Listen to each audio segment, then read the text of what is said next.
साथियों, आप सभी का फिर से स्वागत है YouTube channel vision for education में। आज आप लोगों के लिए पुनः जो है Uttarakhand LT court case update, जो कि आप सभी जानते हैं 24 तारीख को एक स्पेशल केस होना था, क्योंकि सारे जो एलटी से संबंधित केस थे इसके अंतर्गत रखकर जो है उसका समायोजन करके एक सुनवाई होनी थी, जो कि सभी जो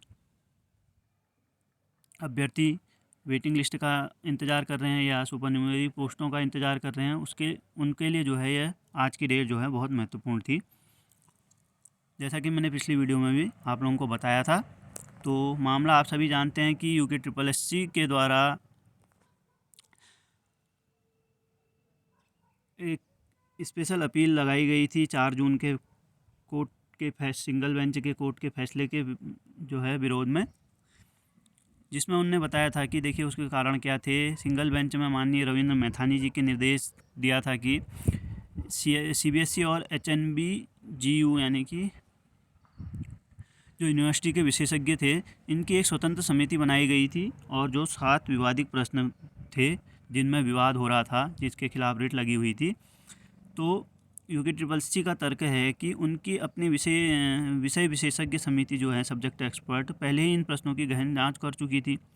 लेकिन आयोग के अनुसार बाहरी समिति का हस्तक्षेप उनकी स्वायत्तता पर सवाल उठाता है, और उनके विशेषज्ञों का अंतिम निर्णय होना चाहिए, ना कि CBSE और HNB जो हेमवती नंदन बहुगुणा यूनिवर्सिटी के विशेषज्ञों की जो कमेटी बनाई गई थी उनके निर्णय माने जाने चाहिए। एक ये था इनका तर्क, और दूसरा तर्क ये था कि 2 विकल्प सही, आउट ऑफ सिलेबस का मामला जो और अन्य इसी से संबंधित और थे कि 3-4 जहाँ जांच में ये 3-4 प्रश्नों में मुख्य पेच फंसा हुआ है, ठीक है। तो 2 विकल्प सही, एक प्रश्न ऐसा दिया गया है जिसमें B और C दोनों उत्तर सही पाए गए थे। आयोग का तर्क है कि उनका दिया गया मूल उत्तर ही एकमात्र सही विकल्प है, जबकि जांच कमेटी ने दोषपूर्ण B और C उत्तर दिए हैं, तो वो भी नहीं होना चाहिए, ऐसा जो है तर्क दिया है। इसके अलावा जो है आउट ऑफ सिलेबस प्रश्न की बात हुई थी एक प्रश्न को लेकर, उस पर भी आयोग का मानना है कि आयोग उस प्रश्न को भी सिलेबस के भीतर बता रहा है, ठीक है। तो ये तो था मामला, आप सभी लोग समझ रहे होंगे कि आयोग किस बेस पर गया है, ये मैं आप लोगों को बता रहा हूँ, ठीक है। अब बात आती है, देखिए आज की सुनवाई में कोर्ट ने आयोग से उन पदों का स्पष्ट जो है डेटा मांगा है जहां नियुक्तियां दी जा चुकी हैं और जहां अभी भी होल्ड पर रखी गई हैं, जो पद होल्ड पर रखे गए हैं। कोर्ट का ध्यान इस बात पर है कि विवादित प्रश्नों का समाधान जल्द हो, ताकि वेटिंग लिस्ट व अन्य जो भी रुके हुए काम आप कह सकते हैं, या सुपरन्यूमरी पोस्ट की ओर भी कह सकते हो आप इस लोग को, हालांकि कुछ स्पेशल उसमें मेंशन नहीं किया गया, लेकिन रुके हुए जो भी काम है उसको पूरा किया जा सके, इसलिए जो है आयोग ने इसके ऊपर आयोग से स्पष्ट डेटा मांगा है, ठीक है, हाई कोर्ट के द्वारा। और इसके अलावा भी देखिए, आप लोगों को एक महत्वपूर्ण जानकारी मैं बताऊं कि 18 मार्च 2026 को हाई कोर्ट की डिपार्टमेंटल ऑडिट सब कमेटी और प्रशासनिक स्तर पर भी इस भर्ती के रुके हुए पदों को लेकर डेटा अपडेट किया गया है, ठीक है। तो आप लोग मान के चलें कि जो माननीय जज साहब हैं डबल बेंच के, वो लोग ये चाहते हैं कि शिक्षकों की कमी को देखते हुए जो ये मामला है 1.5 साल तक चल गया है, इसको और अधिक लंबा ना खींचना पड़े, इसलिए जो है अपनी ओर से वो पूरा कोशिश में लगे हुए हैं। अब देखिए मामला क्या है, ये तो मैंने आपको बता दिया। इसके अतिरिक्त देखिए ये जो स्पेशल अपील की जो कोर्ट में जो है नंबर है इसमें केस का 360 2025 के अंतर्गत जो हैं जितने भी ये कोर्ट केस के नंबर देख रहे होंगे आप, 361, 362, 63, 64, 65, 66, 67, 68, 69, 70, 71, 72, 73, देखिए इतने एक ये हो गए, और जो 352 और इसी में स्पेशल जो अपील है संख्या है 91, ये सभी जो हैं एक साथ सुने गए। मान लो कि इन सभी का समायोजन एक में कर लिया गया, और 360 का इसको जो है नाम स्पेशल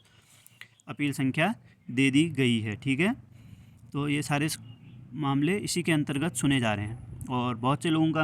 ऐसा भी कमेंट में देख रहा था कि 10 तारीख को कोई सुनवाई नहीं हुई थी, तो मैं आप सभी उन लोगों को बता दूं कि जो ये नीचे के 2 स्पेशल जो केस नंबर 91 और जो 352 है, इनकी सुनवाई हल्के तौर पे जो है 10 मार्च को हुई थी, जिसमें भी जिनको इन जो 2 केस संख्या है उनको भी 360 के अंतर्गत सुनने की बात कही गई थी 24 तारीख को, जो कि आज की तारीख है। ठीक है, तो आप लोग ये ना समझें कि बिना किसी तथ्य के जो है कोई भी बात बोली जाती है। तो 10 तारीख को इन 352 और जो 91 नंबर का जो एक केस था, इस पर हल्की बहुत थोड़ी बहुत जो है मौखिक रूप से सुनवाई की गई थी और जो है आयोग को मौखिक तौर पर जो है इंस्ट्रक्शन दिए गए थे। ठीक है, इसीलिए उसमें मैंने आपको बताया था कि 10 तारीख को इसमें भी थोड़ी बहुत सुनवाई हुई थी। ठीक है, तो आप लोग ये ना समझें कि बिना किसी तथ्य के कुछ भी बातें यहाँ पर रखी जाती है। ठीक है, तो इसके अंतर्गत इतने जो केस आप देख सकते हैं, इनकी गिनती कर सकते हैं, सभी जो है 360 के अंतर्गत अब जो है इनमें सुनवाई हो रही है। तो आप लोगों के लिए एक खुशखबरी है कि सारे जो केस हैं, अगर एक तरीके से एक के अंतर्गत लेकर जो है इन पर सुनवाई होगी, तो इसकी जो है 15 तारीख की डेट दी गई है और आयोग को जो है अपने जो भी एफिडेविट या जो भी प्रश्न के संबंधित जो 7 प्रश्नों का जो उनने रीट लगाई है, उसके लिए जो है यहाँ पर को समय दिया गया है। तो मान के चल सकते हैं कि 15 तारीख को बहुत कुछ जो है अभ्यर्थियों के फेवर में जाने की पूरी संभावना है और इसका जो है फाइनल डिसीजन आने की संभावना मुझे लगती है कि 15 के आसपास जो है अगली सुनवाई में जो है फाइनल डिसीजन की ओर जो हाई कोर्ट के जो डबल बेंच के जज हैं वह अपने कदम रख लेंगे और आयोग ने जो भी कहना होगा अपने प्रश्नों के संबंध में, उसका एफिडेविट या फिर उससे संबंध में जो है अपने तथ्य पुख्ता सबूत के साथ देने पड़ेंगे। हालांकि देखिए, एक कमेटी जो है निष्पक्ष तौर पे उनने जांच करी होगी, आप सभी जानते हैं। 7 प्रश्नों के उस जो सापेक्ष जो भी कमेटी गठित की गई थी, तो उसने निष्पक्ष जांच की होगी, ऐसा भी उन जज साहब लोगों का मानना होगा। और देखिए, उसके अगर उस कमेटी का प्रश्नों के जो भी उत्तर दिए गए हैं उसके अनुसार तो सुपरन्यूमरी पोस्टों में बहुत से लोगों की जो है संभावना बढ़ जाती है। इसीलिए आयोग अपनी मंशा जो है इसमें ज़बरदस्ती का जो है ये रोक लगा रहा है प्रश्नों में। ठीक है, क्योंकि जितने कम प्रश्न बदलेंगे या जितने कम प्रश्नों के सभी को पॉइंट मिलेंगे, उतने ही कम सुपरन्यूमरी पोस्टें लानी पड़ेंगी। इसीलिए आयोग जो है इसमें अपना अड़ंगा लगा रहा है। तो आयोग की मंशा पूरी होती है या फिर अभ्यर्थियों के पक्ष में ये मामला जाता है, ये तो 15 अप्रैल को ही पता चलेगा। लेकिन देखिए, खुशखबरी सभी दोनों पक्षों के लिए, चाहे चयनित हों, चाहे वेटिंग के लिए इंतज़ार कर रहे हों या सुपरन्यूमरी के इंतज़ार कर रहे हैं, सभी के लिए यहाँ पर पॉजिटिव पक्ष ये है कि 15 तारीख को इस पर फैसला आने की उम्मीद बढ़ गई है। और जो है जो भी जज साहब हैं डबल बेंच के, उनका जो